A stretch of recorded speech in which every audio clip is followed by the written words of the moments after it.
21,600 श्वास जो प्रतिदिन इस शरीर से निकल रही है, प्रतिदिन। उस 21,600 श्वास जो प्रतिदिन शरीर से निकल रही है, प्रतिदिन शरीर से आना जाना कर रही है, उस 21,600 श्वास में से कुछ श्वासें 21,600 श्वास में से कुछ श्वास ऐसी होना चाहिए जो भगवत भजन की हो। जैसे घर में जो बुजुर्ग माँ होती है, घर में जो बूढ़ी माँ होती है, जो सास होती है, कुछ रकम कुछ जेवर वो बनाती है तो ऐसे बनाती है कि वो बात तक काम आ जाए।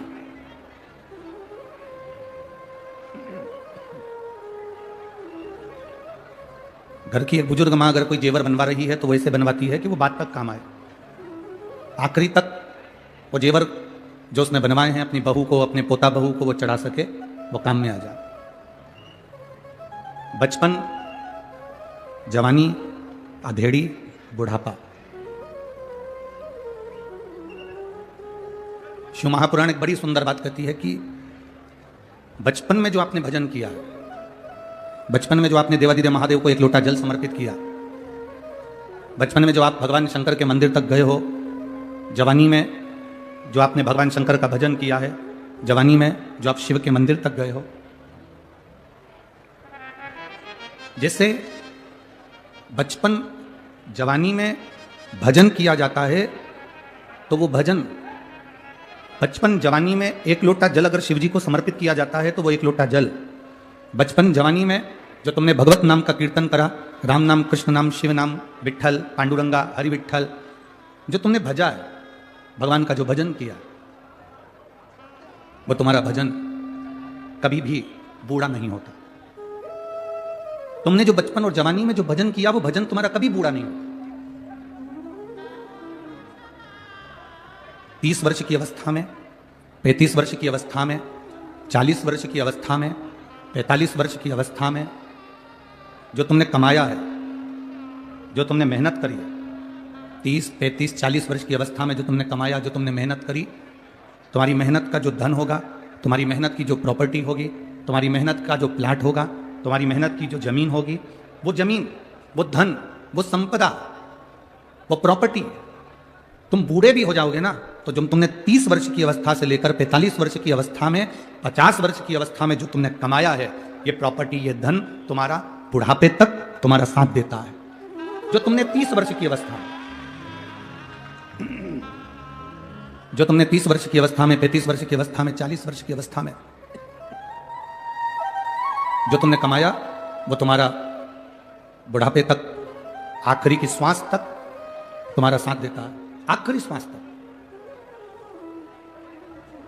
अब जैसे 30 वर्ष की अवस्था में, 35 वर्ष की अवस्था में, 40 वर्ष की अवस्था में, 45 वर्ष की अवस्था में जो तुमने कमाया, वो तुम्हारे अंतिम श्वास तक तुम्हारा साथ देता है। उसी तरह जो तुमने 15 वर्ष की अवस्था में, 7 वर्ष की अवस्था में, 9 वर्ष की अवस्था में, 8 वर्ष की अवस्था में, 6 वर्ष की अवस्था में, 5 वर्ष की अवस्था में, 40 वर्ष की अवस्था में, 30 वर्ष की अवस्था में, 25 वर्ष की अवस्था में जो तुमने अपने बाल्य अवस्था से लेकर जवानी की अवस्था तक जो तुमने भगवान का भजन किया, जो तुमने स्मरण किया, जो तुमने दान किया, जो तुमने राम नाम, कृष्ण नाम का जाप किया, जो तुमने एक लोटा जल देवादिदेव महादेव को समर्पित किया, जैसे जवानी में कमाया गया धन बुढ़ापे तक काम देता है, जवानी में खरीदी गई प्रॉपर्टी मरते दम तक, आखिरी तक काम दे जाती है, उसी तरह जवानी में किया गया भजन, बचपन में किया गया भजन तुम्हारे अंतिम क्षण तक तुम्हारा साथ दे जाता है। आखिरी श्वास, अंतिम क्षण तक, अंतिम श्वास तक, अंतिम पल तक तुम्हारा साथ देता है। कई लोग कहते हैं गुरुजी भजन करने की कोई उम्र हो, भजन करने की कोई उम्र होती है? जब तुम्हारा मन कर जाए, जब तुम्हारा चित्त कर जाए, जब तुम्हारा हृदय कर जाए, जब तुम्हारा दिल करे, तब तुम भगवान के मंदिर जाओ। कई माताएं कहती हैं मैं रोज सवेरे 10 बजे भगवान शंकर, आवाज पकड़ रहा है। कई माताएं कहती हैं मैं रोज सुबह 10 बजे भगवान के मंदिर जाती हूं। कोई कोई कहता है कि हम सुबह 8 बजे भगवान के मंदिर जाते हैं, 9 बजे भगवान के मंदिर जाते हैं, कोई 11 बजे भगवान के मंदिर जाता है। और कई माताएं कहती हैं हम 10 बजे नहीं जा पाए तो फिर हम मंदिर नहीं जा पाते। शिव महापुराण की कथा में एक बड़ी सुंदर बात लिखी है, अगर आपने स्मरण करा हो, उमा खंड को अगर पढ़ा हो, तो पार्वती खंड में, उमा खंड में एक बात आती है, बड़ी सुंदर आती है। रोज 10 बजे तुम मंदिर जाते हो, रोज 9 बजे तुम मंदिर जाते हो, रोज 11 बजे तुम मंदिर जाते हो, रोज सवेरे 8 बजे मंदिर जाते हो। पार्वती खंड कहता है, उमा खंड कहता है, कभी कभी हफ्ते 2 हफ्ते में अपना समय बदल कर भगवान के मंदिर जाया करो। हफ्ते 2 हफ्ते में ऐसा समय निकालो कि हमें अपना समय चेंज करना है, अपना समय बदलना। क्या होगा उससे? जो दुकान जाने वाले हैं उन दुकान जाने वालों से हम निवेदन करेंगे, जो ऑफिस जाने वाले हैं वो ऑफिस जाने वालों से निवेदन करेंगे, जो कहीं ना कहीं किसी ना किसी जगह पर नौकरी करते हो, धंधा करते हो, बिजनेस करते हो, काम करते हो, फैक्ट्री जाते हो, कार्य करते हो, तुम्हारा जाने का समय 10 बजे है। कभी प्रयास कर कर सुबह 9 बजे चले जाओ, कभी प्रयास कर कर 10:30 बजे चले गए, कभी प्रयास कर कर आगे पीछे थोड़ा सा समय हफ्ते में 1-2 बार जाकर देखना। अगर आप रोज 10 बजे दुकान पर जाते हो तो कभी एक प्रयास करना कि आज मैं सवेरे 9 बजे दुकान पर जाकर देखूं आखिर होता क्या है। सवेरे 9 बजे फैक्ट्री का मालिक ये विचार करे, मैं रोज 12 बजे फैक्ट्री पर जाता हूं, फैक्ट्री का मालिक 12 बजे फैक्ट्री पर पहुंचता है। कभी फैक्ट्री का मालिक अगर 12 बजे की जगह 10 बजे 9 बजे फैक्ट्री पर जाकर खड़ा हो जाए। अपने व्यापार को जो तुम 1 बजे देखते हो, 2 बजे देखते हो, कभी समय चेंज कर कर सुबह 11 बजे पहुंच गए, कभी 10 बजे पहुंच गए। जब वहां जाकर पहुंचोगे तब तुम्हें अंदाजा लगेगा कि वहां तुम्हारे नहीं रहने पर या तुम समय पर जाते हो, उस समय तो सब कुछ अच्छा मिलता है, पर जब तुम समय से हटकर जाते हो तो तुम्हें अंदाजा लगेगा कि जो तुम देखोगे कि मेरा कितना घाटा हो रहा है या मेरा कितना फायदा हो रहा है, वो तुम्हें सम्मुख में नजर आएगा, वो तुम्हें सामने दिखेगा, वो तुम्हारे सामने नजर आने लगेगा। शिव कथा कहती है, भगवान शंकर का संवाद कर रहा है, शिव महापुराण की कथा कर रही। रोज 10 बजे मंदिर जाते हो, रोज 11 बजे मंदिर जाते हो, कभी कभी समय बदल दो, हफ्ते में, 2 हफ्ते में, 15 दिन में, महीने भर में समय चेंज कर दो। क्यों? तो तुम्हें महसूस होगा, तुम्हें लगेगा कि आज मैंने समय बदला, समय चेंज करा, समय थोड़ा बदला है, तो मैं जल्दी महादेव के पास अगर पहुंच गई हूं या मैं कुछ देरी से देवाधिदेव महादेव के पास पहुंच गई हूं, तो तुम्हें महसूस होगा कि कहीं ना कहीं महादेव की कृपा तुम पर बरसी जरूर है। थोड़ा बदलना जरूरी है, थोड़ा बदलाव जरूरी। जाओ शिव के मंदिर, रोज जाओ, भगवान के दरवाजे पर रोज पहुंचो, प्रतिदिन जाओ, पर महीने भर में, हफ्ते भर में 1 आध दिन आगे पीछे थोड़ा चेंज करो।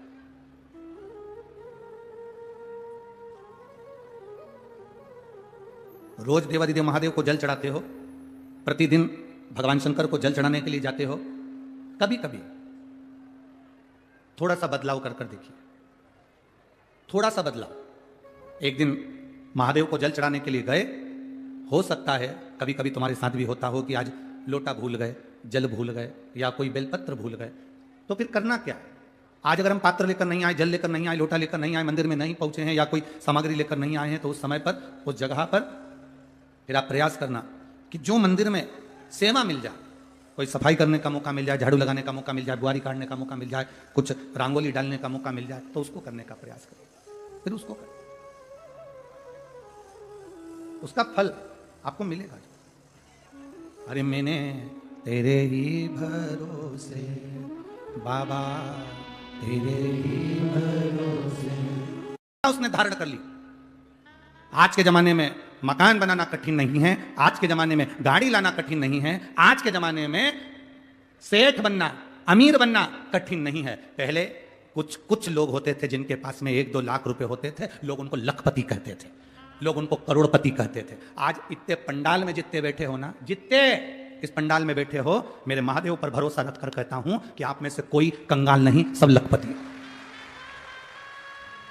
किसी के पास में 1 लाख होगा, किसी के पास में 50,000 से ऊपर होगा। लखपति बनने का आज के जमाने में पैसा कमाना कठिन नहीं है, अमीर बनना कठिन नहीं है, बंगला बनाना कठिन नहीं है, दुकान बनाना कठिन नहीं है, कमाई करना कठिन नहीं है। आज के जमाने में गाड़ी लाना कठिन नहीं है, दुकान बनाना कठिन नहीं है, पर आज के जमाने में दुनिया की सबसे कठिन चीज एक है, अपने बच्चों को संस्कारित बनाना। अच्छे अच्छे धनपति के बेटे जिनके पास में करोड़ों का धन है, उनके बेटे भी मय खाने में और होटल में पड़े मिलते हैं, मय खाने में और होटल में पड़े मिलते हैं। बहुत बहुत करोड़पति के बेटे भी कहीं ना कहीं गलत व्यसन में डूबे मिलते हैं। गलत व्यसन में पड़े हुए मिलते हैं। धन कमाना कठिन नहीं भाई, सेठ बनना कठिन नहीं, अमीर बनना कठिन नहीं, दुकान बनाना कठिन नहीं, मकान बनाना कठिन नहीं, जेवर बनाना कठिन नहीं, प्रॉपर्टी खरीदना कठिन नहीं, पर दुनिया का सबसे कठिन काम है कि अपनी जो जिंदगी की पूंजी है, अपनी जो औलाद है, अपने जो बच्चे हैं, इनको संस्कारित बनाना, ये दुनिया का सबसे कठिन काम है, सबसे कठिन। आपके बच्चे अगर संस्कारित हैं, आपको प्रणाम कर रहे हैं, आपको नमन कर रहे हैं, आपका कहना मान रहे हैं, आपके मुंह पर कभी मुंह नहीं चला रहे, आप सोफे पर बैठे हो, आपके बच्चे आपकी मर्यादा रखकर खड़े हुए हैं, साथ में नहीं बैठ पा रहे, नीचे बैठ जाते हैं। आपके बच्चे आपके कहने पर चल रहे हैं। आपके बच्चे से आपने कह दिया लोटा उठा जल शंकर जी को चढ़ा के जा, एक बार बच्चे के मुंह से ना निकले मम्मी मैं नहीं चढ़ाने जाऊंगा, मम्मी मैं ये काम नहीं करूंगा, मम्मी मैं ये सामान नहीं लाऊंगा, मम्मी मैं पानी भरकर नहीं लाऊंगा, मम्मी ये काम नहीं करूंगा। अगर आपके बच्चे आपके कहने पर चल रहे हैं, आपके बच्चे आपका कहना मान रहे हैं, आपके बच्चे अगर संस्कारित हैं, तो दुनिया के सबसे बड़े अमीर अरबपति आप हैं। दुनिया के सबसे बड़े अमीर अरबपति आप हैं। और अगर आपके बच्चे आपके विपरीत में चल रहे हैं, बच्चों से कहा गलत जगह मत जाओ, नहीं मानते, गलत संगत में मत पड़ो, नहीं मानते, बच्चे सुनते नहीं हैं, भाई बहुत कठिन है, बहुत कठिन। आज इस राष्ट्र को, आज इस भारत की भूमि को आप कुछ दें ना दें, पर इतना निवेदन जरूर है कि अपने बच्चों को संस्कार दें। अगर बेटा बेटी संस्कारित होंगे तो यह राष्ट्र, मेरा भारत, सनातन धर्म फिर मजबूत हो जाएगा। घटेगा, ये घटेगा नहीं। इस राष्ट्र को मजबूत करने के लिए हमें अपना संस्कार देना जरूरी है, अपने बच्चों को संस्कारित बनाना जरूरी है, अपने बच्चों को श्रेष्ठ मार्ग बताना जरूरी है, अपने बच्चों को नेक पथ तक पहुंचाना जरूरी है। हम क्या दे रहे हैं बच्चों को? हम एक पत्र लाना भूल गए, जहां हम चेतन जी मंडोरा जी के यहाँ हम रुके हुए हैं, तो जिस कक्ष में हम रुके हुए हैं उस कक्ष में वो पत्र रखा हुआ है। एक माँ ने उस पत्र में लिखा, अगर वो यहाँ बैठी हो तो खड़ी हो सकती है। उस पत्र में उसने लिखा, मेरा पति कभी भगवान को नहीं मानता था, मेरा पति कभी भगवान को नहीं मानता था, हम मंदिर जाते थे तो मना करता था। अब इतना वो नशा करता था, इतना खाने पीने में लगा रहता था कि पूरा घर बर्बाद हो रहा था। तब क्या करा जाए, तब क्या करा? अब हम हमारे पति से बस हमने जिंदगी में एक ही निवेदन करा कि अपन सीहोर चलते हैं, वहां से रुद्राक्ष लेकर आते हैं।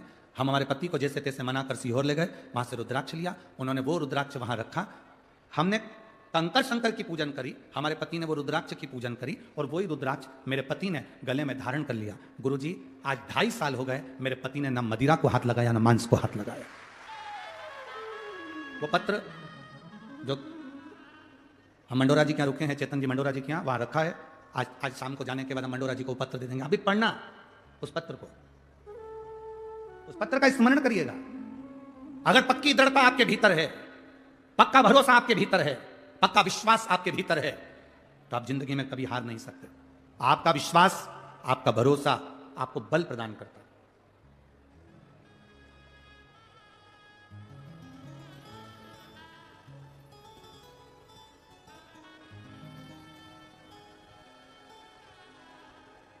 ये दादा बाबू भूसे जी ने जो कथा मालेगांव में कराई थी, वो कथा, परभणी वाले सांसद जी ने जो कथा कराई थी, वहाँ की कथा, ये धूलिया की कथा, आकोला की कथा, और भी जहाँ जहाँ कथा आप लोग अगर टीवी पर देखते होंगे, तो हमारे यहाँ पर माइक पर आशीष जी कभी ज़्यादा नाम नहीं बोलते कि यह माल्यार्पण करने आएंगे, वो माल्यार्पण करने आएंगे। थोड़े बहुत नाम 2, 4, 8 जो रहते हैं वो मुँह बोल देते।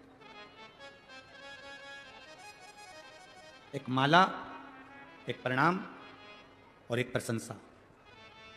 आप भी बोलो, कितनी चीजें? 3। पहली, जम के बोलो जरा, माला। दूसरा, प्रणाम, प्रणाम करना, नमन करना। और तीसरा, प्रशंसा।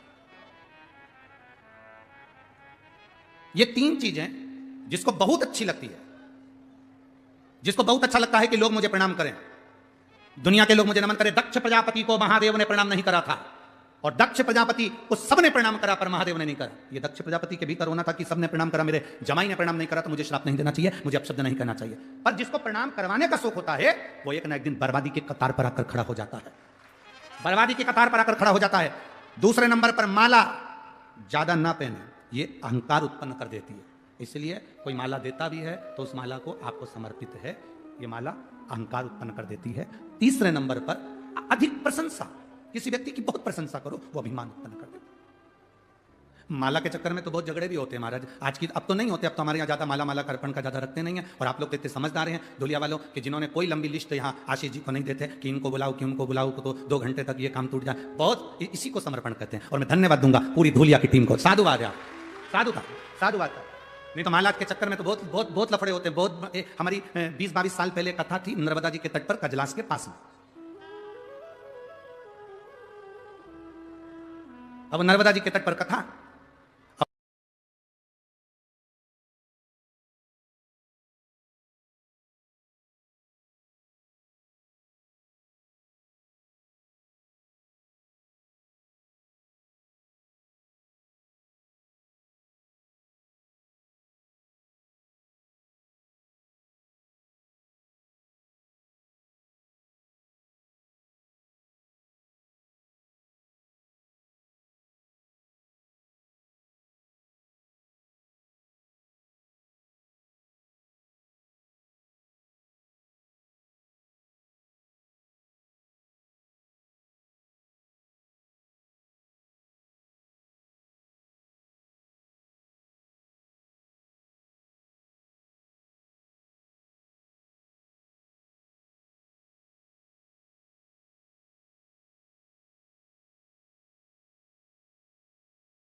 नहीं लगाई, नहीं तो ताप्ती में छोड़ी आते। अब माला, प्रणाम और प्रशंसा, इन 3 से बच लो। इन 3 से जितना बच सकते हो बचो। जितना बचोगे उतना सुख पाओगे, जितना बचो। और माला से अगर प्रेम करना है तो फूल की माला से प्रेम मत करो। अगर माला से प्रेम करना है तो रुद्राक्ष और तुलसी की माला से प्रेम करो। जिसने रुद्राक्ष और तुलसी की माला से स्नेह कर लिया, जिसने रुद्राक्ष और तुलसी की माला को अपने हृदय में धारण कर लिया, वो जिंदगी में परमात्मा को अपने करीब में लेकर आए। फूल की माला अहंकार को करीब में लाती है और तुलसी और रुद्राक्ष की माला मेरे परमात्मा को आपके करीब में लेकर आ जाती है। वो माला इस चित्त वृत्ति को परमात्मा में जिसने लगाया उसकी जिंदगी सार्थक हुई। कल कथा चल रही थी, कथा में अपन श्रवण कर रहे थे। लक्ष्मी जी का मन भगवान नारायण की बात में नहीं आया। लक्ष्मी जी का मन, जो अश्वमेध यज्ञ का अश्व कुछ देर के लिए जो बैकुंठ में आया था, स्वर्ग में आया था, उस अश्वमेध यज्ञ के अश्व को लक्ष्मी जी देख रही थी। उस अश्वमेध यज्ञ के अश्व को लक्ष्मी जी देख रही। भगवान नारायण के नेत्र खुले और नेत्र खुलते से भगवान नारायण ने देखा कि लक्ष्मी जी का ध्यान मेरे प्रश्न पर नहीं है, लक्ष्मी जी का ध्यान मेरे संवाद पर, मेरे बोलने पर नहीं है। लक्ष्मी जी का ध्यान तो एक घोड़े पर बना हुआ है, अश्व पर बना हुआ है। लक्ष्मी जी का ध्यान तो एक अश्व पर, एक घोड़े पर है। आप कथा में बैठे हो, आप कथा में विराजमान हो, आपका ध्यान परमात्मा में है तो परमात्मा कृपा करता है। ध्यान हट गया परमात्मा से, तुम्हारा मन, तुम्हारा चित्त हटा, डोर टूटी। यहां इतने लोग आए हैं कथा सुनने के लिए।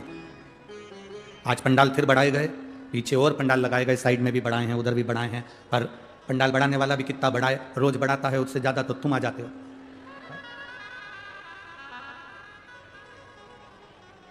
वो तो महाराष्ट्र की पुलिस प्रशासन को, यहाँ के collector, SP, SSP, DSP, SDM, TI सभी को, और जो पुलिस बल लगा हुआ है उसको बहुत बहुत धन्यवाद देते हैं, जो उन्होंने पूरी रोड को संभाल रखा है, बाहर और अंदर हर जगह पर आप लोग संभाले हुए हैं, उसके लिए बहुत बहुत साधुवाद है यहाँ के प्रशासन को। नहीं तो हाईवे थोड़ी देर में अगर इतने लोग जाए आए तो वो जाम हो जाए, परंतु उन्होंने सुचारू रूप से वो चल रहा है, इसके लिए पुलिस प्रशासन को बहुत बहुत साधुवाद, बहुत बहुत धन्यवाद। बाबा की कृपा है आप लोगों पर। मन को लगाना है शिव में। लक्ष्मी जी ने अपने मन को नहीं लगाया भगवान नारायण की बातों में।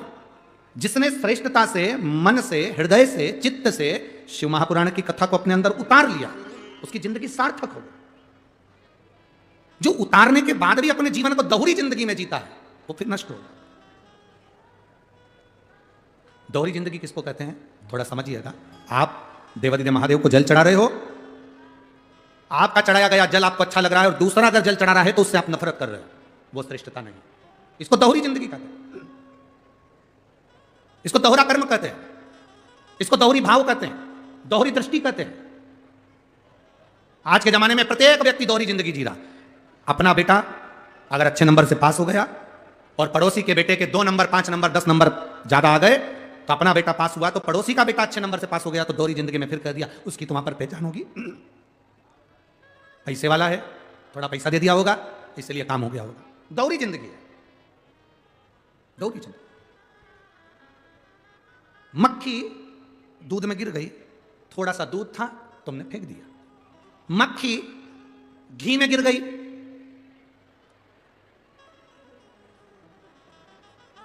धुलिया वालों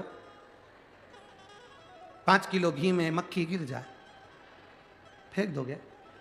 नहीं, मक्खी को फेंक दोगे पर घी को? है ना दोहरी जिंदगी। दूध में गिरी, दूध फेंक दिया, पानी में गिरा, पानी फेंक दिया, खीर में गिरी, खीर फेंक दी, रबड़ी में गिरी, रबड़ी फेंक दी, हलवे में गिरी, हलवा फेंक दिया, घी में गिर गई, घी नहीं। दोहरी जिंदगी।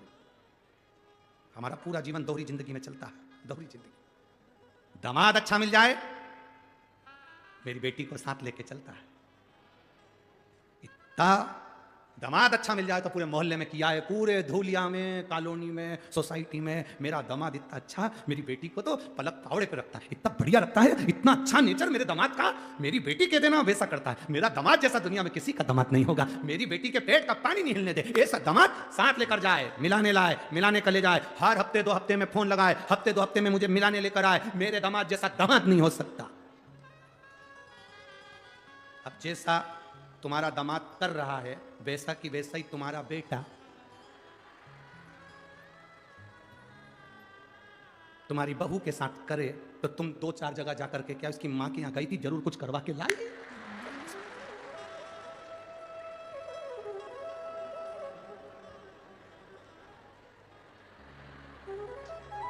सही है कि गलत है ना दोहरी जिंदगी। दामाद करे तो बहुत बढ़िया, दामाद बेटी को घुमाए तो बहुत बढ़िया, दामाद बेटी को होटल ले जाए तो बहुत बढ़िया, दामाद बेटी को कपड़े दिलाए तो बहुत बढ़िया, दामाद बेटी को रकम दिलाए तो बहुत बढ़िया, दामाद बेटी के साथ में अपने ससुराल आए तो बहुत बढ़िया, और तुम्हारा बेटा तुम्हारी बहू को घुमाए तो बुरा, तुम्हारा बेटा तुम्हारी बहू को रकम दिखाए तो बुरा, तुम्हारा बेटा तुम्हारी बहू को साड़ियां दिलाए तो बुरा, और तुम्हारा बेटा तुम्हारी बहू के घर चले जाए तो बुरा। फिर दोहरी जिंदगी क्यों जी रहे हो? ये दोहरी जिंदगी किसके लिए जी रहे हो? भगवान मेरी बेटी को ऐसा दामाद देना, खूब अच्छे से रखे, तो जैसे तुमने प्रार्थना करी वैसी प्रार्थना तुम्हारी बहू की मां ने भी करी थी। भगवान मेरी बेटी को ऐसा घर देना, बड़े प्रेम से रखे। अब तुम्हें बुरा क्यों लगता है? फिर क्यों कहीं कहीं जाती हो, ए भगवान, मंदिर पहुंच गई, देवालय पहुंच गई, शिवालय पहुंच गई, ना जाने कहां कहां जाकर, ना जाने किस किस से पूछ रही है। हमारी जरूर बहू ने कुछ करवा दिया है, जब से मायके से आया वो 2-4 दिन 8 दिन में मायके पहुंच जाती है, इसको भी ले जाता, साथ में मेरा बेटा उसको कपड़े दिला रहा, सामान दिला रहा, रकम दिला रहा। अरे अगर तुम्हारा बेटा तुमको भी सम्मान दे और तुम्हारी बहू को भी सम्मान दे, तो उसमें प्रसन्न तुम्हें होना चाहिए कि कम से कम मेरे बेटे में मेरे संस्कार आए, मेरे बेटे में मेरे संस्कार है। बहुत ध्यान देना, बेटा अच्छा निकले तो तुम्हें स्वर्ग देगा, बेटी अच्छी निकले तो तुम्हें बैकुंठ देगी, और बहू अच्छी निकल जाए तो तुम्हें कहीं जाने की जरूरत नहीं है, तुम्हारा घर झोपड़ा भी होगा तो स्वर्ग बना देगी। अगर बहू अच्छी निकल जाए तो तुम्हारा झोपड़ा जैसा मकान भी होगा तो स्वर्ग बना देगी, और अगर बहू अगर गलत निकल जाए तो तेरी 4 मंजिला बिल्डिंग को भी तेरे रहने के लिए नरक बना देगी। आंख में से 24 घंटे आंसू झड़ेगा। 24 घंटा आंसू बहे, 24 घंटा दोहरी जिंदगी जीना। शिव महापुराण की कथा कभी नहीं कहती कि दोहरी जिंदगी जियो। शिव महापुराण की कथा कहती है आप जो कर रहे हो उसमें श्रेष्ठता आपकी देखिए, आप दूसरे में उसमें गलत ना देखें, दूसरे में भेद ना देखें। बेटी अच्छी रहे ये हर माँ कामना करती है, बेटी सुखी रहे ये हर माँ कामना करती है। उसी तरह आपके घर में भी आपके बेटे की जो बहू आई है अगर वो सुखी रह रही है तो ये उसमें उसकी माँ की कामना होगी। आप जैसे कामना करते हो वैसे वो भी कामना करती होगी कि मेरी बेटी सुखी रहे।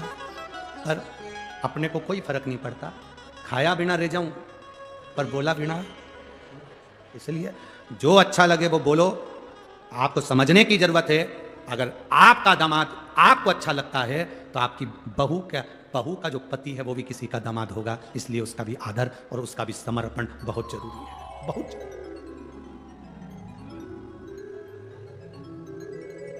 बहुत जरूरी। महाराज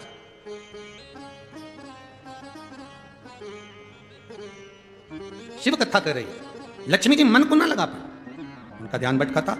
अश्व को देख रही थी, घोड़े को देख रही। जब अश्व को देख रही हैं, घोड़े को देख रही हैं, भगवान नारायण ने नेत्र खोलकर देखा तो लक्ष्मी जी का घोड़े पर ध्यान था। तो लक्ष्मी जी को देखकर भगवान नारायण को क्रोध आ गया और उन्होंने कह दिया, लक्ष्मी मेरा श्राप है तुझे, अपने पति के साथ बैठने पर भी तू घोड़े पर ध्यान दी है, इसलिए मृत्यु लोक में तू अश्वी बनकर, घोड़ी बनकर तुझे जन्म लेना पड़ेगा। अश्वी बनना पड़ेगा तुझे, घोड़ी बनकर जन्म लेना पड़ेगा, मृत्यु लोक में तुझे जाना पड़ेगा। लक्ष्मी जी की आंख में जल भर गया, आपने मुझे श्राप दे दिया। भगवान नारायण कहते हैं पति के साथ में होने पर, पति जब बोल रहा है, बात कर रहा है, धर्म पत्नी जब बात कर रही है, उसमें तुम्हारा ध्यान भटकना नहीं चाहिए। शिव महापुराण एक बड़ी सुंदर बात कहती है, जब तुम्हारे घर में कोई अतिथि आए, तुम्हारे घर में कोई मेहमान आए, तुम टीवी पर, मोबाइल पर कथा सुन रहे हो तो टीवी मोबाइल चलने दो। यदि तुम्हारे घर में कोई अतिथि आए, मेहमान आए और तुम टीवी पर, मोबाइल पर कोई एडवर्टाइज देख रहे हो, कोई सीरियल देख रहे हो, कोई नाटक देख रहे हो, कोई न्यूज़ सुन रहे हो, तो भले टीवी बंद कर दो और अतिथि का आदर करो, सम्मान करो। हम गलती क्या करते हैं, अतिथि आता है, टीवी चलती रहती है और आप उस टीवी में अपना मन लगा कर रखते हो और अतिथि का आदर नहीं कर पाते, सम्मान नहीं करते। उस समय पर तुम्हारा ध्यान उस अतिथि में होना चाहिए। लक्ष्मी तुमने गलती करी, जब पति के साथ बैठी हो, पति के साथ रह रही हो, पति के साथ बात कर रही हो और तुम्हारा ध्यान इस अश्व में चले गया, इस घोड़े में चले गया। मैं तुम्हें श्राप देता हूं, पृथ्वी पर तुम्हें अश्वी बनकर जन्म लेना पड़ेगा, घोड़ी बनकर जन्म लेना पड़ेगा। लक्ष्मी जी हाथ जोड़कर पति के चरणों में नमन करने लगी, आप मुझे क्षमा करो। नारायण कहते हैं तुम्हें जाना पड़ेगा और आज का दिन तुम मृत्यु लोक में जाओगी, पर कल तुम्हें अश्वी बनकर जन्म लेना ही है। लक्ष्मी जी उसी समय पर वैकुंठ से, स्वर्ग से पृथ्वी पर आ गई। जब पृथ्वी पर लक्ष्मी जी आई, लक्ष्मी जी ने देखा, जैसी पृथ्वी पर आकर लक्ष्मी जी देख रही कि बहुत घोर अंधेरा है, भयंकर अंधेरा। आज लक्ष्मी जी पृथ्वी पर आई, घोर अंधेरा, अमावस्या की रात्रि है, भयंकर रात्रि, चारों तरफ अंधेरा ही अंधेरा।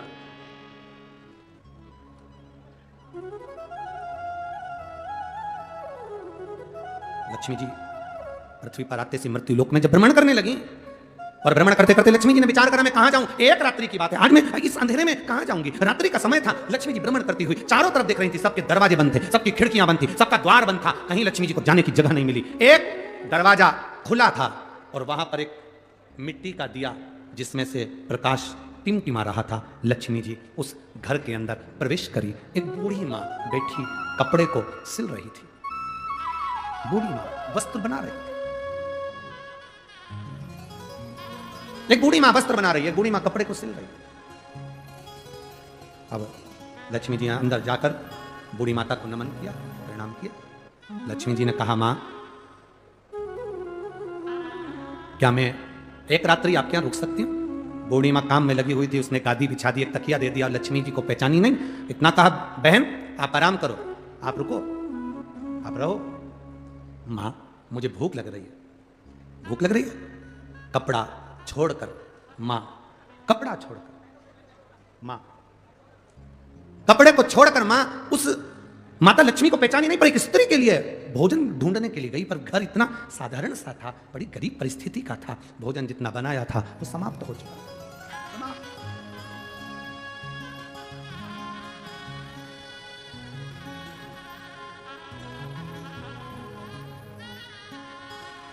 हम जिस घर में रुके हैं श्री चेतन जी मंडोरा जी के यहाँ आज हमको बड़ी प्रसन्नता हुई। सुबह का समय था, हम सुबह मॉर्निंग वॉक कर रहे थे। सुबह के समय पर जब घूम रहे थे नीचे, बाहर तो हम मॉर्निंग वॉक करने जाते नहीं है, क्योंकि जाते हैं तो लोग गाड़ी में बिठा के वापस घर छोड़ जाते हैं। और उन्होंने कहा गुरुजी गाय को रोटी, हमने कहा लाओ हम देते। गौ माता को जब रोटी दी तो रोटी गर्म थी, हमारी आंख में जल भर गया। लोग इतनी सवेरे 5:30 बजे, 5:30 पौने 6 बजे इतनी सुबह लोग गाय को रोटी अगर देते हैं तो दूसरे दिन की कल की बची हुई बासी देते हैं। पर धन्य है ऐसी माँ जो गाय के लिए रोटी लेकर आई थी तो ताजी। धन्य है, साधु था आपको, बहुत बहुत साधु था, उसके लिए धन्यवाद आप।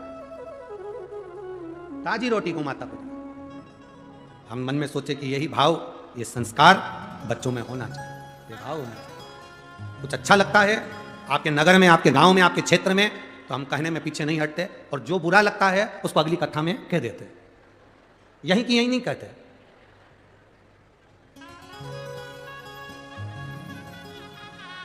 क्योंकि यहां कहेंगे तो दाना पानी तुम्हारा ही है, तो जो बुरा लगे उसको तो अगली कथा में बोल दे, जो अच्छा लगे वो बोल दो, तो प्रेम है। तो स्नेहता, आपका वात्सल्य, क्या दूं मैं, क्या प्रदान करूं मैं, क्या दूं मैं। अब नारी बैठी है और कह रही है मां मां मुझे भूख लगी है। लक्ष्मी जी आवाज लगा कर कह रही है मां मुझे भूख लगी है, कुछ है आपके पास में। मां ने अपना घर टटोला, कुछ भी भोजन के लिए नहीं मिला, कुछ प्रसाद पवाने के लिए नहीं मिला। अब अतिथि है, अतिथि आया दरवाजे पर। अभी हमने कहा था दरवाजा किसके लिए खोलकर रखना है, लक्ष्मी के लिए दरवाजा नहीं, अतिथि के लिए, मेहमान के लिए। कोई आए तुम्हारे दरवाजे पर, उसके लिए दरवाजा खोलकर रखो। जब हम दूसरे के लिए द्वार खोलेंगे तो लक्ष्मी हमारा द्वार अपने आप खोल देगी, लक्ष्मी अपने आप द्वार खोलेगी। मां भूख लगी है मुझे। इतने में बूढ़ी मां ने कपड़ा फेंका, वस्त्र बनाने वाला कपड़ा बूढ़ी मां ने जमीन पर डाला और कहती है रुक जा बेटा, मैं अभी अंदर से आती हूं। भोजन देखती हूँ, भोजन देखा, डब्बे में भोजन नहीं था, कुछ सामग्री नहीं थी। भोजन होता, कुछ सामान होता तो बना देती, पर ये तो रोज कपड़ा सिलती है, कपड़ा बनाती है, बेचती है, धन आता है, कपड़ा बेचकर जो पैसा मिलता है उसको आनंद में धारण कर लेती है नहीं। याद आया बूढ़ी मां को, याद कि जब मेरा विवाह हुआ था, बूढ़ी मां की शादी, और बूढ़ी की उम्र है 75 वर्ष की, और शादी की उम्र का ध्यान स्मरण आया कि मेरे पास कुछ नहीं। पर मेरी जब शादी हुई थी, पूजन अभिषेक जब किया गया था, मेरे पिताजी के पास में देने के लिए कुछ भी नहीं था।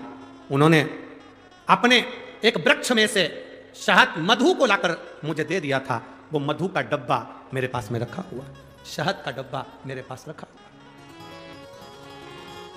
शहद का मधु का डब्बा मेरे पास, वो शहद का डब्बा मेरे पास में है, वो मधु का डब्बा मेरे पास में, मधु। अब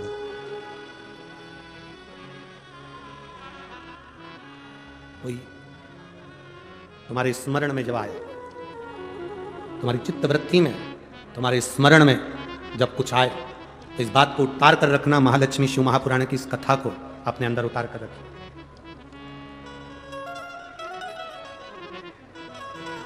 राम सिंह तो लिख कर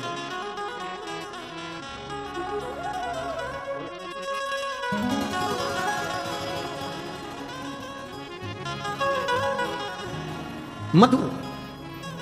अब 75 वर्ष की मां, 75 वर्ष की बूढ़ी मां, और 75 वर्ष की बूढ़ी मां, और उसके विवाह में जो पिता ने शहद दिया था, मधु दिया था, 75 वर्ष की, और 75 वर्ष की बूढ़ी मां को जो शहद दिया गया, दहेज में जो मधु दिया गया था, वो शहद, वो मधु, वो शहद, वो मधु उसके पास में था, उसके स्मरण में आ गया, स्मरण। और उसके स्मरण में आया कि जो मधु है मेरे पास में, मुझे देना चाहिए, परंतु वो डब्बा जिसमें मधु भरा हुआ था, जिसमें शहद भरा हुआ था, वो डब्बा ढूंढा जा रहा है। वो मधु का डब्बा, वो शहद का डब्बा ढूंढा जा रहा है। और मधु का डब्बा जब ढूंढने के लिए बूढ़ी मां लगी, दरवाजे पर जो दीप लगा हुआ था प्रकाश के लिए, वो दीप को उठाकर लेकर आई। अपने द्वार पर आए हुए अतिथि का आदर, सम्मान, सत्कार कैसा होना चाहिए, ये शिव महापुराण की कथा कर रहे। आपके द्वार पर आया हुआ अतिथि, उसका आदर, उसका सम्मान, उसका सत्कार कैसा होना चाहिए, शिव पुराण बता रहे।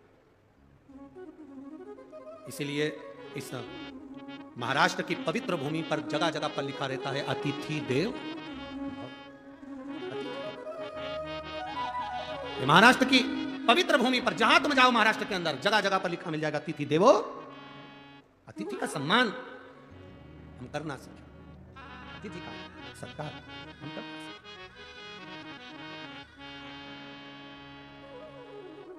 देखा मधु का डब्बा, शहद की डब्बी ढूंढ रही, मिला, प्रकाश की रोशनी में देखा गया और प्रकाश की रोशनी में वो डब्बा प्राप्त हुआ। मधु निकाला, शहद निकाला और वो शहद बूढ़ी माँ माता लक्ष्मी जी के पास लेकर गई। बूढ़ी माता लक्ष्मी जी के पास लेकर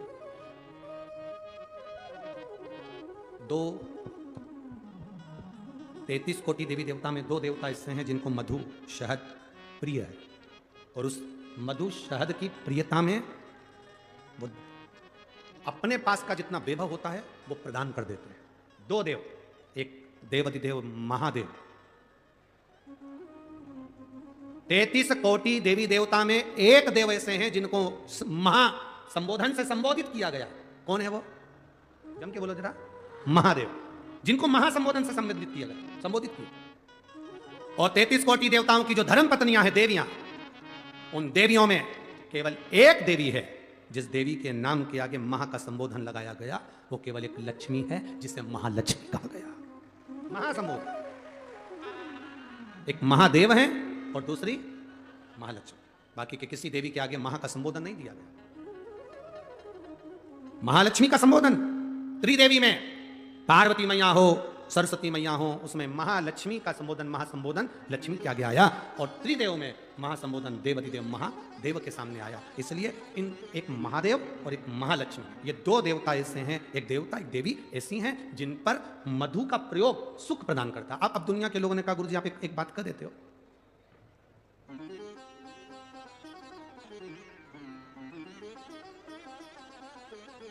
हमारे बीच में माननीय विजय भाऊ चौधरी जी विराजमान हैं, भाजपा प्रदेश महामंत्री महाराष्ट्र शासन, एवं श्री मिथिलेश भाऊ जिला अध्यक्ष भाजपा नंदुरबार, एवं अविनाश भाऊ माली प्रदेश अध्यक्ष भाजपा, एवं मंदार जी चौधरी नंदुरबार से। एक बार जोरदार ताली बजाकर इनका स्वागत, वंदन, अभिनंदन। आप शिव कथा में पधारे उसके लिए बहुत बहुत साधुवाद।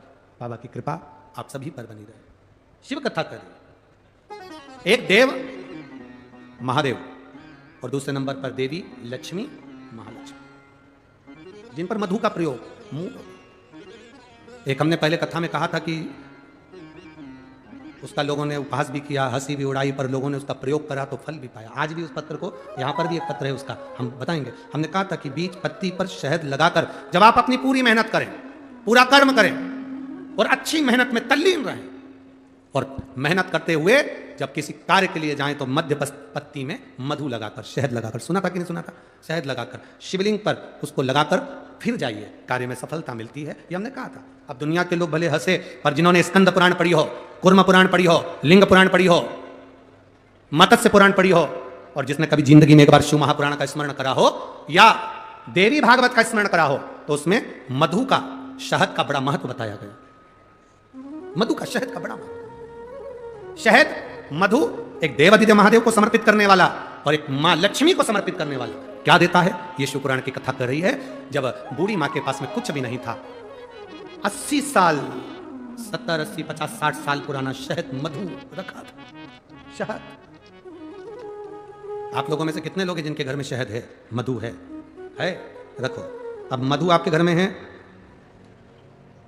कोई सामान आपके घर में दाल भरकर रखना, उसमें कीड़े पड़ जाएंगे, सड़ जाएगी। दूध रख दिया, घी रख दिया, 10 साल, 5 साल, 8 साल, 15 साल में उसमें कीड़े पड़ सकते हैं, वो सड़ सकता। पर केवल एक मधु, शहद ऐसा होता है जो 50 साल तक भी रखा रहे तो सड़ता नहीं है, बल्कि औषधि बन जाता है। शहद अगर 40 साल का भी रखा है, मधु अगर 30 साल, 50 साल का भी रखा है, तो वो औषधि का काम करता है। और केवल मधु शहद डब्बे में जैसे औषधि का काम करता है, वैसे ही हमारी जिह्वा में भी अगर हम शहद, वो कहते हैं ना कि शहद जैसी वाणी बोलते हैं, जो शहद जैसी वाणी बोलता है वही दुनिया पर राज्य कर पाता है, जो कड़वा बोलता है वो राज्य नहीं कर पाता। शहद जैसी वाणी, तो उस मधु का बड़ा प्रयोग है, मधु की बड़ी विशेषता। एक देवाधिदेव महादेव में और एक देवियों में महालक्ष्मी, देवियों में महालक्ष्मी। कभी प्रयास करना, प्रयोग कर कर देखना।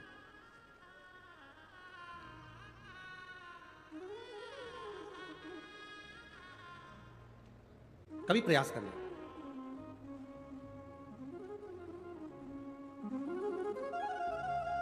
जब तुम्हें लगे जिंदगी में कि बहुत हाथ तंग चल रहा है और बहुत तकलीफ की जिंदगी चल रही, बहुत तकलीफ, बहुत कष्टमय जीवन चल रहा है, बहुत कष्ट,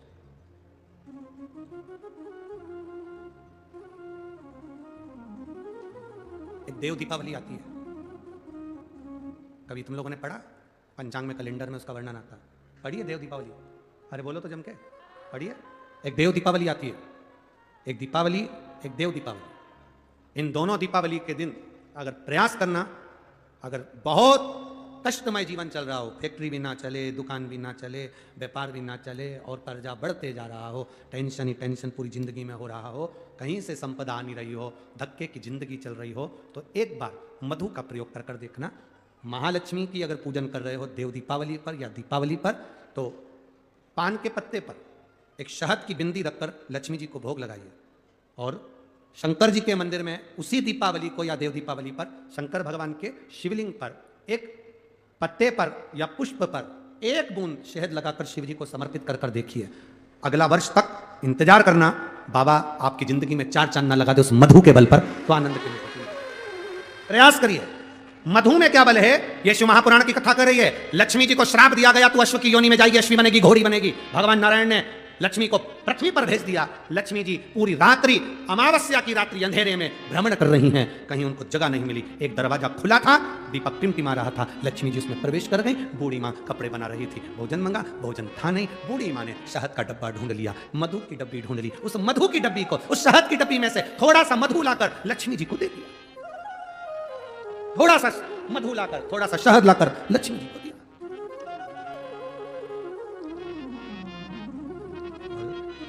कहां से लाऊं लड्डू, कहां से लाऊं तेल, घर में होए तो लाए ना, कहां से लाऊं लड्डू, कहां से लाऊं तेल, कहां से लाऊं बर्फी वो शक्कर चढ़ी रे, कहां से लाऊं बर्फी वो शक्कर चढ़ी रे, ओ भोले तेरी सेवा हमसे ना बनी रे, ओ भोले तेरी सेवा हमसे ना बनी रे। पूजा की थाली हम लिए खड़े रे, पूजा की थाली हम लिए खड़े रे, ओ पूजा की थाली हम लिए खड़े रे, पूजा की थाली सब गाइए खड़े रे, ओ बाबा तेरी सेवा हमसे ना बनी रे, बाबा तेरी सेवा हमसे ना बनी रे, ओ भोले तेरी सेवा हमसे ना बनी रे, भोले तेरी सेवा हमसे ना बनी रे, हमसे ना बनी, हमसे ना बनी, हमसे ना बनी रे, ओ बाबा तेरी सेवा हमसे ना बनी रे, ओ बाबा तेरी सेवा हमसे ना बनी रे, भोले तेरी सेवा हमसे ना बनी रे, ओ भोले तेरी सेवा हमसे ना बनी रे, भोले तेरी सेवा हमसे ना बनी रे।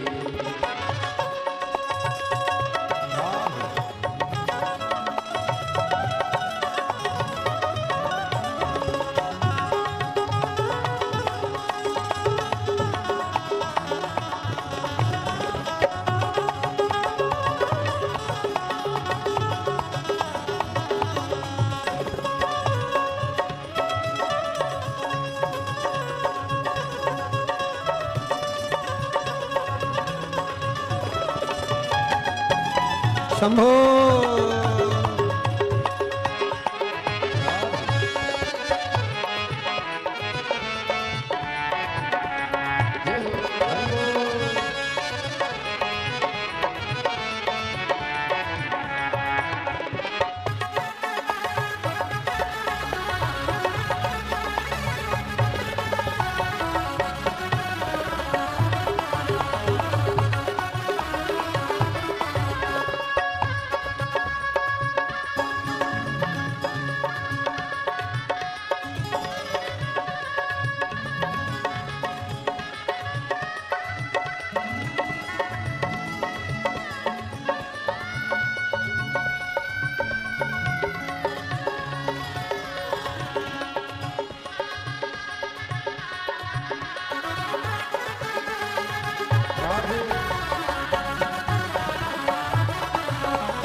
से लाऊं गंगा, कहाँ से लाऊं यमुना, कहाँ से लाऊं गंगा, कहाँ से लाऊं यमुना, कहाँ से लाऊं गंगा, कहाँ से लाऊं यमुना, कहाँ से लाऊं गंगा, कहाँ से लाऊं यमुना, कहाँ से लाऊं सरयू अपार पड़ी रे, कहाँ से लाऊं सरयू अपार पड़ी रे। ओ बाबा तेरी सेवा हमसे ना बनी रे, ओ बाबा तेरी सेवा हमसे ना बनी रे, ओ भोले तेरी सेवा हमसे ना बनी रे, ओ भोले तेरी सेवा हमसे ना बनी रे, हमसे ना बनी, हमसे ना बनी, हमसे ना बनी रे। ओ बाबा तेरी सेवा हमसे ना बनी रे, ओ बाबा तेरी सेवा हमसे ना बनी रे।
लाऊं चंदा, कहाँ से लाऊं सूरज, कहाँ से लाऊं चंदा, कहाँ से लाऊं सूरज, कहाँ से लाऊं चंदा, कहाँ से लाऊं सूरज, कहाँ से लाऊं चंदा, कहाँ से लाऊं सूरज, कहाँ से लाऊं तारे आकाश जड़े रे, कहाँ से लाऊं तारे आकाश जड़े रे। ओ भोले तेरी सेवा हमसे ना बनी रे, भोले तेरी सेवा हमसे ना बनी रे, ओ बाबा तेरी सेवा हमसे ना बनी रे, बाबा तेरी सेवा हमसे ना बनी रे। ओ पूजा की थाली हम लिए खड़े रे, पूजा की थाली हम लिए खड़े रे, ओ पूजा की थाली हम लिए खड़े रे, पूजा की थाली हम लिए खड़े रे। ओ भोले तेरी सेवा हमसे ना बनी रे, भोले तेरी सेवा हमसे ना बनी रे, हमसे ना बनी, हमसे ना बनी, हमसे ना बनी रे, तेरी सेवा हमसे ना बनी रे, भोले तेरी सेवा, ओ भोले तेरी सेवा हमसे ना बनी रे।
कहाँ से लाऊं लड्डू, कहाँ से लाऊं पेड़ा, कहाँ से लाऊं लड्डू, कहाँ से लाऊं पेड़ा, कहाँ से लाऊं लड्डू, कहाँ से लाऊं पेड़ा, कहाँ से लाऊं लड्डू, कहाँ से लाऊं पेड़ा, कहाँ से लाऊं बर्फी वो शक्कर चढ़ी रे, कहाँ से लाऊं बर्फी वो शक्कर चढ़ी रे, कहाँ से लाऊं बर्फी वो शक्कर चढ़ी रे, कहाँ से लाऊं बर्फी वो शक्कर चढ़ी रे। ओ बाबा तेरी सेवा हमसे ना बनी, ओ बाबा तेरी सेवा हमसे ना बनी, ओ भोले तेरी सेवा हमसे ना बनी रे, भोले तेरी सेवा हमसे ना बनी रे, हमसे ना बनी, हमसे न बनी, हमसे न बनी रे ओ बाबा तेरी सेवा हमसे न बनी रे, ओ बाबा तेरी सेवा हमसे न बनी रे, ओ भोले तेरी सेवा हमसे न बनी रे, तेरी सेवा हमसे न बनी रे, ओ बाबा तेरी सेवा हमसे न बनी रे, बाबा तेरी सेवा हमसे न बनी रे।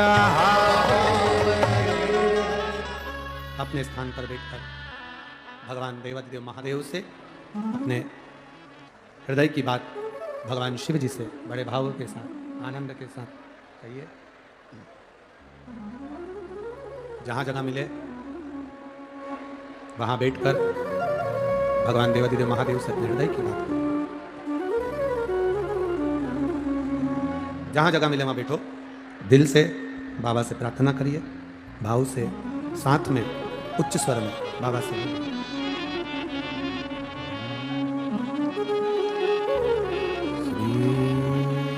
शिवाय नमस्तु,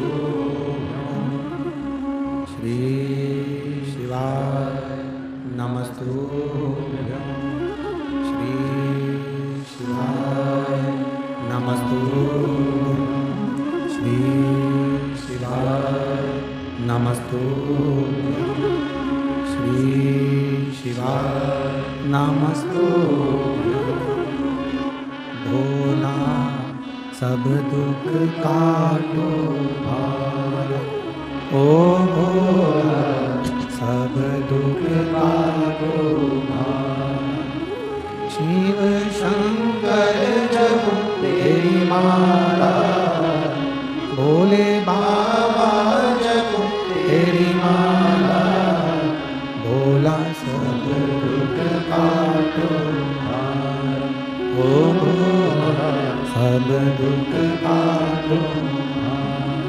वेश है मंगलकारी, वेश है मंगलकारी, शमशान वासी हमारा, शमशान वासी हमारा, ओ भोला सब दुख काटो भार, ओ भोला सब दुख काटो भार। शिव कथा कर रही है, भगवान शंकर का संवाद कर रहा। मधु शहद एक शिवजी पर और एक माता लक्ष्मी पर। देवों में देव जो है वो महादेव है, और देवियों में जो देवी की रूप है महालक्ष्मी। इन दोनों को शहद का प्रयोग सुख देता है। एक पत्र आया है, पत्र तो सभी अच्छे हैं, बाबा की कृपा है सब पर।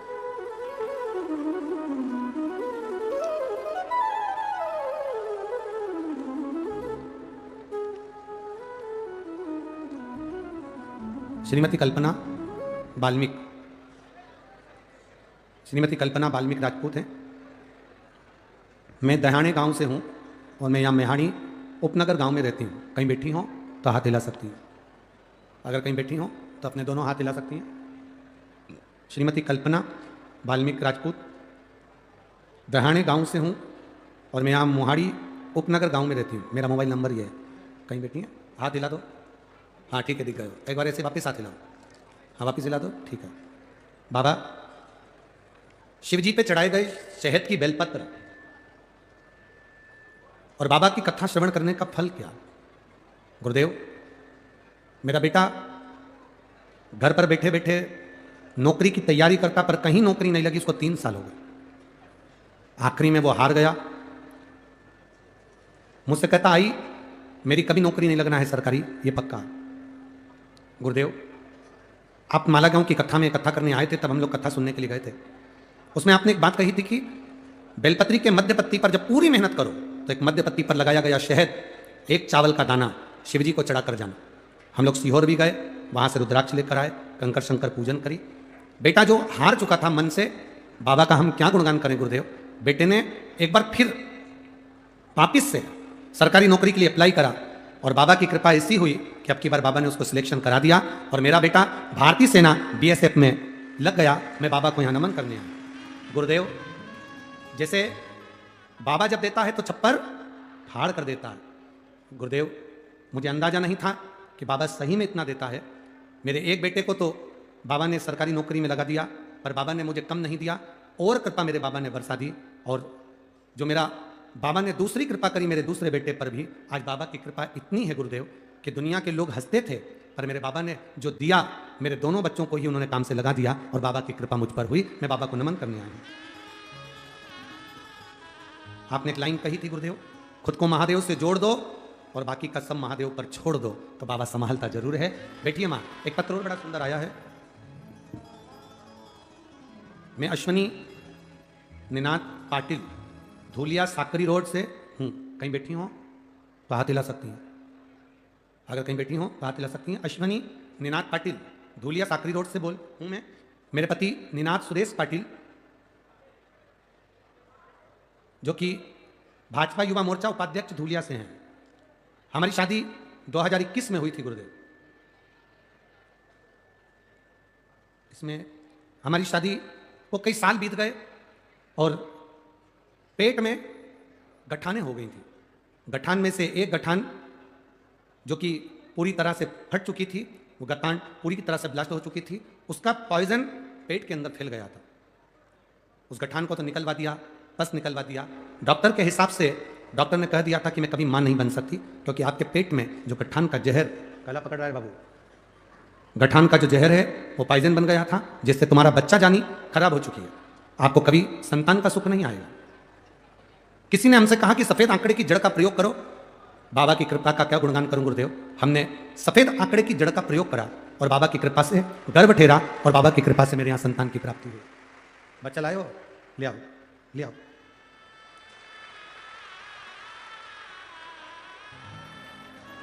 गुरुजी, हमने बॉम्बे तक इलाज करवाया, पर प्रत्येक जगह पर यह कहा गया था कि तुम्हारी बच्चादानी खराब हो चुकी है, तुम्हारे गर्भ नहीं ठहरेगा, तुम्हें बच्चा कभी नहीं हो सकता, क्योंकि तुम्हारे पेट में जो गांठ थी वो फट गई, वो पस पड़ गया था।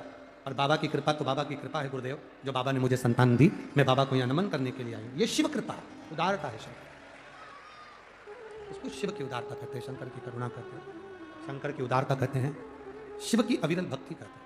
और तेरी कृपा बिना ना हिले एक भी अणु, लेते हैं श्वास तेरी कृपा से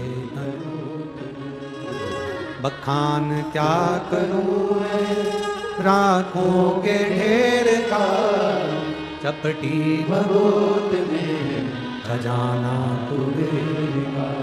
हे गंगधार मुक्ति द्वार ओमकार तू, भोले ओमकार तू, आयो शरण तिया शंभुकार तू। कैलाश के निवासी नमो बार बार, नमो बार बार, आयो शरण तेरा शंभुकार। ये शिव कृपा बिना हो, जब तक बाबा कृपा ना करे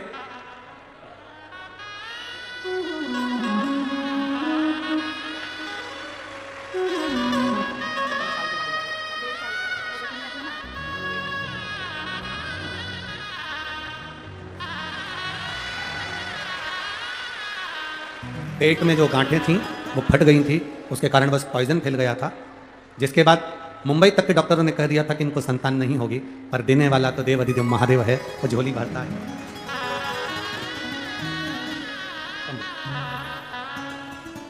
खाली ना जाता कोई दर से तुम्हारे। एक पत्र बड़ा बीच।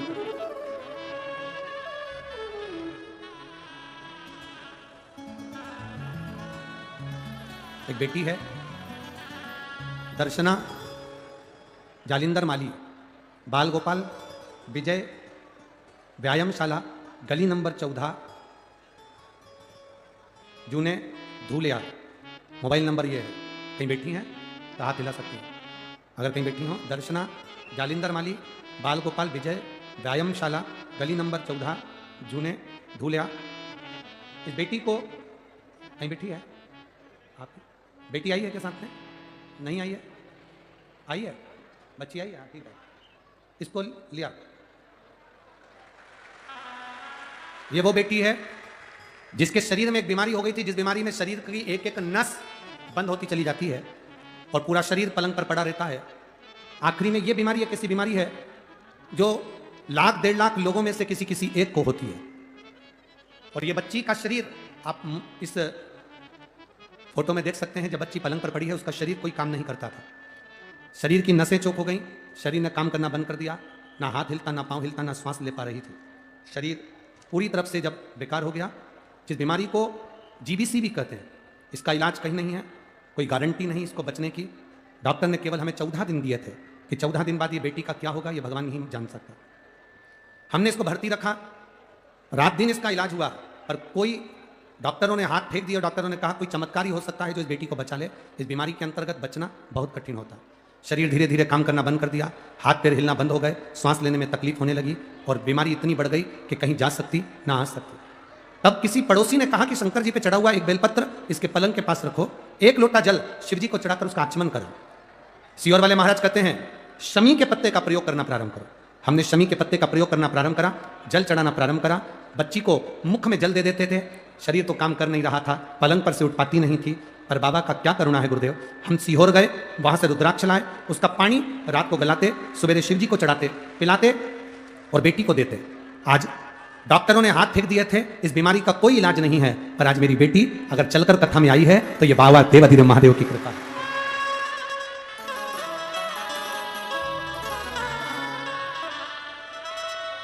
छोड़ो, थोड़ा चलो चलो, हाथ छोड़ो ना, अभी थोड़ा पाँव में जरूर इसके प्रॉब्लम है, पर थोड़ा चल के बताओ, करो श्री शिवाय नमस्तुभ्यम बोलती जा, चलती जा। ये वो बीमारी है जिसमें बच्चों के पाँव और हाथ पैर की नस बंद हो जाती है, चलना फिरना सब बंद हो गया था इस बेटी का, और आज बाबा की कृपा से फिर चल रही है। ये शिव कृपा है।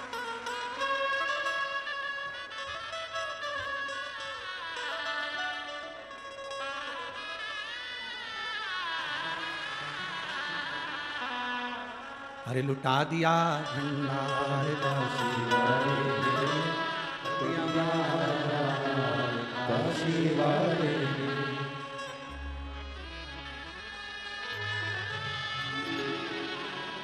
छोटे छोटे बच्चे हैं, शरीर में रोग आ जाता है, टूट जाता है, पर संभालने वाला बाबा बैठा। हम तो बाबा के भरोसे, जो शिव के भरोसे है उसको भटकना नहीं है, जो शंकर के भरोसे है उसको डोलना नहीं है, शिव संभालते। कथा में आपको कहा था बिल्डिंग बनाना सरल है, दुकान बनाना सरल है, ये कठिन नहीं है। करोड़पति बनना कठिन नहीं है, धन कमाना कठिन नहीं, पर संस्कारवान बनाना कठिन।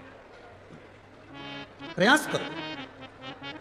लक्ष्मी जी, माता लक्ष्मी, मां लक्ष्मी ने बूढ़ी मां के घर में मधु चाटा, शहद चाटा। बूढ़ी मां कपड़ा बना रही है, मां मधु चाट के माता लक्ष्मी को कह दिया, बूढ़ी मां ने आप विश्राम करो। लक्ष्मी जी विश्राम करती हैं और बूढ़ी मां कपड़ा सिलती सिलती सिलती सिलती वहीं पर सो जाती है।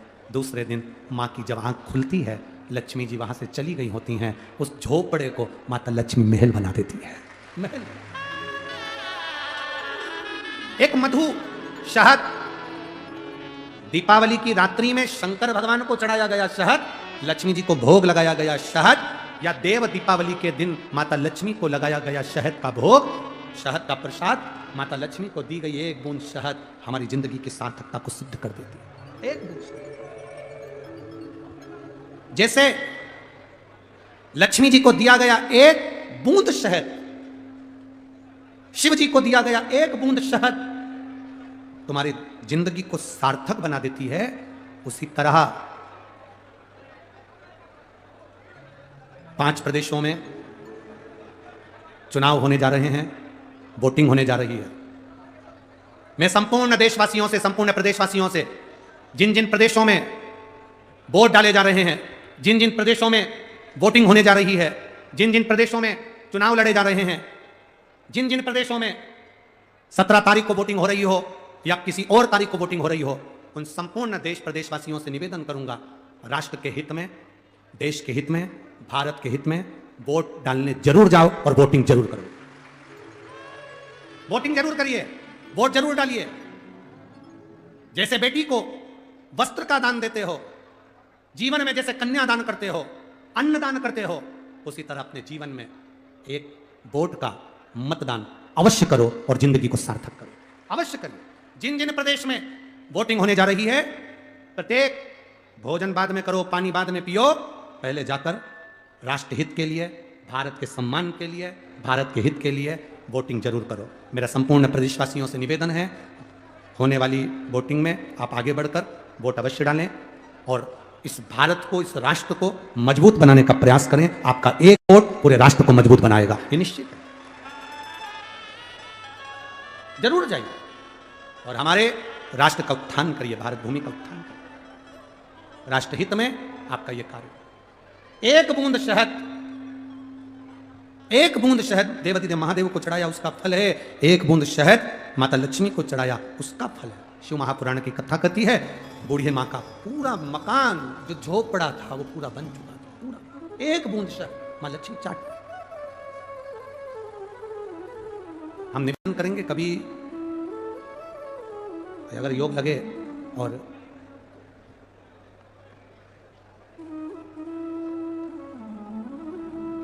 कभी आपको ऐसा लगे कि मेरे घर में बहुत ज्यादा मात्रा में क्लेश रहता है,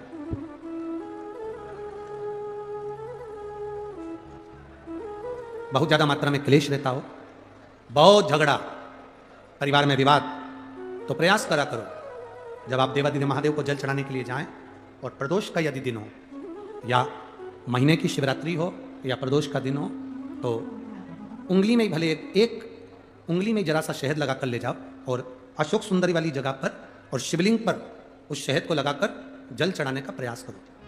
आप दो प्रदोष या 2 महीने की शिवरात्रि अगर आपने कर ली, अपने आप आपके घर में क्लेश समाप्त होता चले जाएगा, शांति बनना प्रारंभ हो जाएगा। शहद में वो फल है, मधु में वो फल है।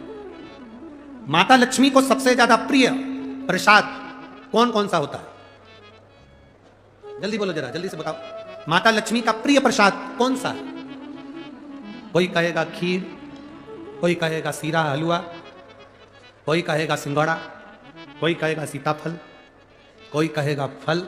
और माता लक्ष्मी के लिए सर्वश्रेष्ठ अगर कोई पकवान है, माता लक्ष्मी के लिए अगर सर्वश्रेष्ठ यदि कोई भोग है, अगर कोई ने किसी दीपावली के दिन अगर लक्ष्मी जी को शहद का यदि भोग लगाया है, तो उसके घर में कभी गरीबी नहीं आ सकती, वो उन्नति की ओर बढ़ता है। अब दुनिया के लोग क्या करते हैं? दीपावली के दिन पकवान बनाते, गुजिया बनाते, चक्की बनाते, बर्फी बनाते, लड्डू बनाते, बाजार से मिठाई लाते, पकवान बनाते, खीर बनाते, हलवा बनाते, दुनिया का सारा भोग माता लक्ष्मी को दीपावली के दिन लगाते हैं। पर बहुत कम लोग होते हैं जो लक्ष्मी जी को शहद का भोग लगाते हैं। मेरे हिसाब से तो यहाँ भी जितने बैठे होंगे, इसमें भी कुछ ही होंगे गिने चुने जो लक्ष्मी जी को शहद का भोग लगाते हैं।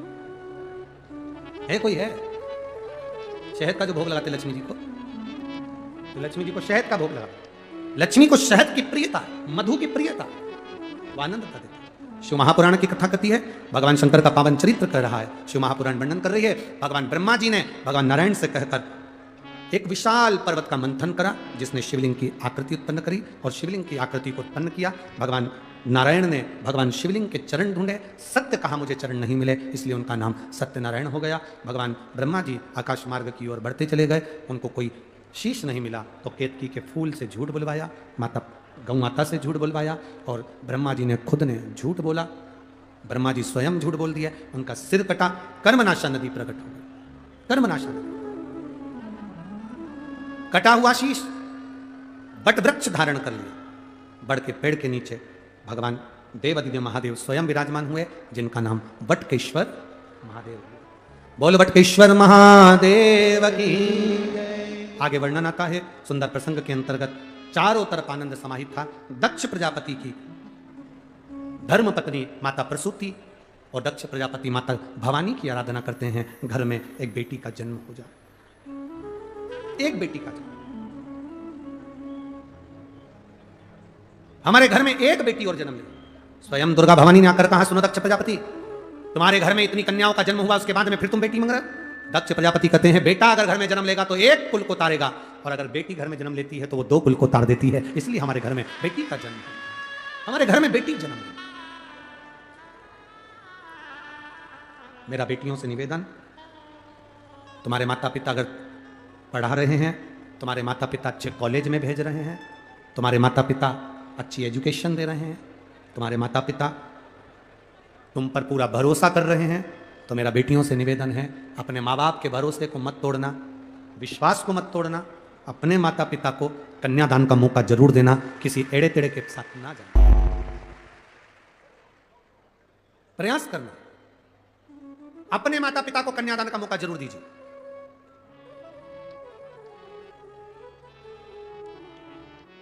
दिखावे में पढ़कर मत जाना, दिखावे में मत पढ़।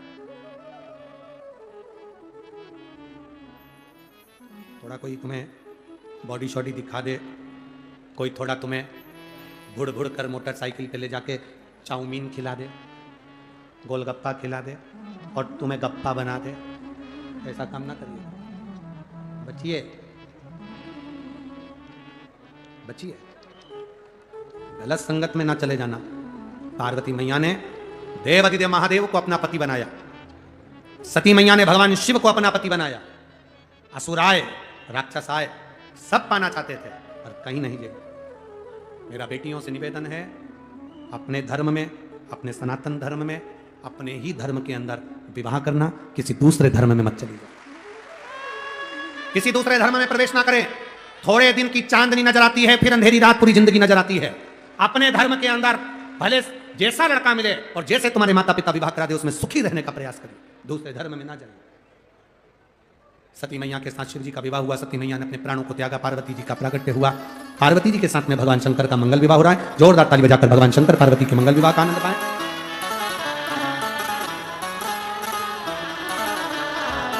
पार्वती मैया भगवान शिव जी के गले में जयमाला पहना रही हैं, शंकर भगवान माता पार्वती जी के गले में जयमाला पहना रहे हैं। जोरदार ताली बजाकर स्वागत करें। बहुत बहुत साधुवाद।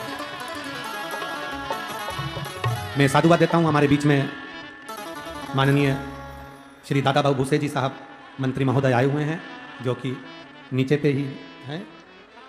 मैं उनसे निवेदन करूंगा, आप भी मंच पर अवश्य आएँ, व्यासपीठ के नज़दीक अवश्य आएँ। एक बार जोरदार ताली बजाएं श्री दादा बाबू भूसे जी के लिए, जिन्होंने मालेगांव शहर में भी बड़े भव्य रूप से कथा का आयोजन करवाया था और यहाँ पर भी बड़े आनंद के साथ, सबके साथ आनंद के साथ मिलकर इस कथा का रसतत्व ग्रहण करवाया। आए हुए अतिथि भी आरती में सम्मिलित होंगे। हर हर महादेव। साउंड ठीक नहीं चला रहे। जय जय श्री राधे। सभी भक्तों को हर हर महादेव सदा जय श्री कृष्ण श्री शिवाय नमस्तोभ्यम। व्यासपीठ को नमन करते हुए हम सबके प्रिय, हम सबके लाडले ठाकुर कल्लू जी महाराज के चरणों में नमन करते हुए, परम सदैव परम आदरणीय विश्वविख्यात पूज्य गुरुदेव के पावन चरणों को नमन करते हुए और आप सभी शिव भक्तों के चरणों में नमन करते हुए सुंदर दूसरे दिवस की कथा हम सभी ने श्रवण करी। और जैसा कि आप सभी को पूज्य गुरुदेव ने बताया, कल 17 तारीख को मतदान होना है, ये हमारा अधिकार है, तो अधिक से अधिक संख्या में सभी भक्त निकलकर अपने मत का उपयोग अवश्य करें, अपने मत का दान अवश्य करें और इस भारत को समृद्ध बनाएं, एकजुट बनाएं। इसका प्रयास हम सभी को मिलकर करना है। सुंदर आरती का समय हो चुका है, आरती का आनंद हम सभी मिलकर लेंगे। जिन भक्तों के नाम मंच से लिए जाएंगे बड़े ही आदर और सम्मान से बता रहे श्रीमान दादा जी भूसे, बड़े ही आदर और सम्मान से मंच पर बता रहे हैं आदरणीय मंत्री महोदय श्री बाला साहेब जी भदाने परिवार, बड़े ही आदर और सम्मान से मंच पर बता रहे हैं आमदार अमरीश भाई जी पटेल, बड़े ही आदर और सम्मान से मंच पर बता रहे हैं श्री पवन जी देशमुख एवं परिवार, बड़े ही आदर और सम्मान से मंच पर बता रहे हैं श्री विजय जी चौधरी सपत्नी मंच पर बता रहे हैं श्री बापू जी भदाने सपत्नी मंच पर बता रहे हैं श्री अजय जी अग्रवाल सपत्नी मंच पर बता रहे हैं प्रतिभा भाई जी चौधरी, बड़े ही आदर और सम्मान से मंच पर बता रहे हैं। आरती का आनंद हम सभी मिलकर लेंगे। जय जय श्री राधे। हर हर महादेव। श्री शिवाय नमस्तोभ्यम। ओम जय शिवोंकारा, भोले भज शिवोंकारा, ब्रह्मा विष्णु सदा शिव, भोले भोलेनाथ महा शिव, हरे नागे धारा। ओम हरे हरे हरे महादेव। एकानन चतुरानने पंचानन राजे, भोले पंचानन राजे। शासन गरुड़ासन वृषवाहन साजे।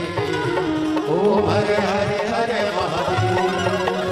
दो भुज चार चतुर्भुज दस भुज अति सोहे, बोले दस भुज अति सोहे। तीनों रूप निरखता, भोले जी का रूप निरखता, त्रिभुवन जन मोहे। ओम हरे हरे हरे महादेव। अक्षमाला वनमाला मुंडमाला धारी, भोले मुंडमाला धारी। त्रिपुरारी कंसारी, त्रिपुरारी कंसारी, वरमाला धारी। ओम हरे हरे हरे महादेव। श्वेतांबर पीतांबर वागांबर अंगे,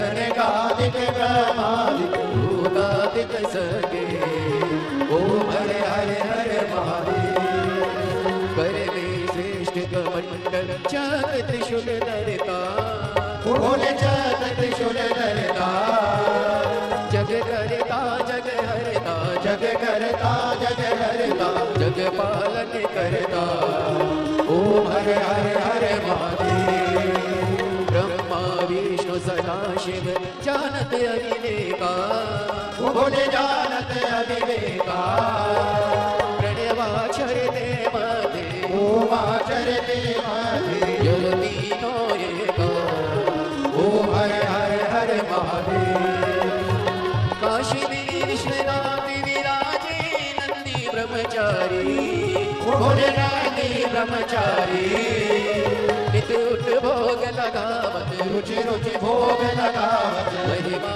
अति भारी ओ हरे हरे हरे महादेव त्रिगुण स्वामी जी की आरती जो कोई नर गावे बोले जो कोई नर गावे कहत शिवानंद स्वामी जपत हरा हर स्वामी मनवांचित फल पावे ओ हरे हरे हरे महादेव जय शिव ओंकारा बोले भज शिव ओंकारा पारे भगत प्यारा ऊपर जलधारा ओढ़े मृगशाला भाग पियने वाला तीन नयन वाला एक नयन वाला भक्तन प्रतिपाला मैं तो यम प्यासा ब्रह्मा विष्णु सदा शिव भोले भोलेनाथ महाशिव हरे राजे ओम हरे हरे हरे महादेव गौरम करुणावतारम संसार सारम बुद्धेया सदा वसंतम विद्यालये भवानी सहितं नमामि अक्षितं केशवं रामनारायण